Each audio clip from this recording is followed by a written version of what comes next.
The London Top Show is brought to you by My Store app. Her store online.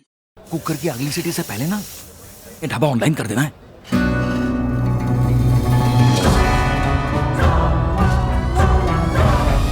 हम हो गए online. आ गया है माई store app.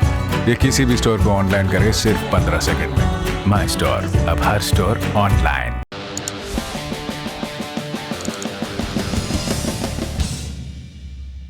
Defence beat के पत्रकारों को आज अपने कानों पर भरोसा कम हुआ। हमारे शो के प्रोड्यूसर निखिल भी इसमें शामिल हैं। जब उन्होंने वित्त मंत्री का भाषण सुना और रक्षा बजट का उसमें जिक्र ही नहीं था। सब जानते थे आम बजट के दस्तावेज में रक्षा बजट लिखा हुआ था, तो फिर वित्त मंत्री ने उसे भाषण में शामिल क्यों नहीं किया। आशंका व्यक्त की जाने लगी कि रक्षा बजट में खास बढ़ोतरी नहीं होगी, इसलिए उसका जिक्र गोलमोल कर दिया। लेकिन छपा हुआ बजट तो नहीं छिप सकता। वित्त मंत्री ने अपना भाषण पूरा किया और फिर बजट प्रेस के हाथ लग गया। सबसे पहले देखा गया notes on demand for grants 2021-22। इसमें 18 से 21 नंबर के आइटम रक्षा मंत्रालय से संबंधित हैं।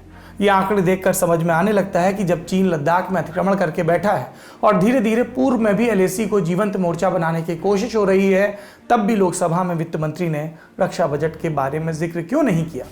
रक्षा बजट में दरअसल सिर्फ 6,817 करोड़ रुपए की बढ़ोतरी हुई है। पिछले साल रक्षा मंत्रालय को कुल पैसा मिला था 4,71,378 करोड़ और अब ये हो गया 4,78,195 करोड़।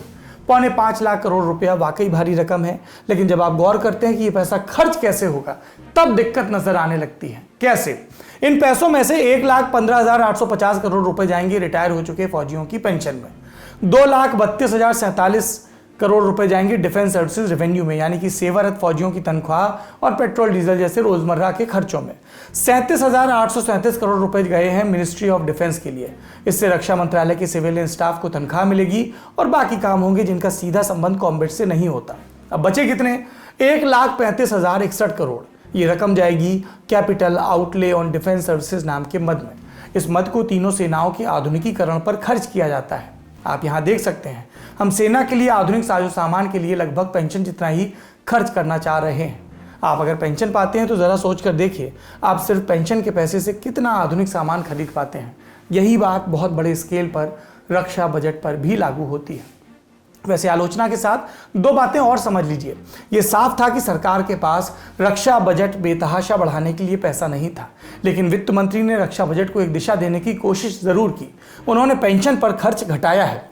पिछले साल 1,38,000 करोड़ रुपए का अनुमान था, फिर इसे घटाकर 1,25,000 करोड़ किया गया और इस साल के बजट में 1,15,000 करोड़ रखे गए हैं। ये पैसा बचाकर सरकार ने कैपिटल आउटले बढ़ाने की कोशिश की है। पिछले साल से 18% ज्यादा पैसा दिया गया है, 22,000 करोड़ बढ़ाए हैं। विशेषज्ञ चीन से चल रही तनातनी के बीच रक्षा बजट को औसत से भी कम बढ़ाने पर सरकार की आलोचना कर रहे हैं, पर एक राइडर भी लगा रहे हैं कि जितना भी बजट सरकार के पास था उसे सही दिशा में खर्च करने की कोशिश नजर आ रही है। घुटना, कंधा या कमर, चाहे जैसा हो दर्द, डॉक्टर ऑर्थो आपको देता है दर्द से पूरी आजादी, एक भरपूर जिंदगी।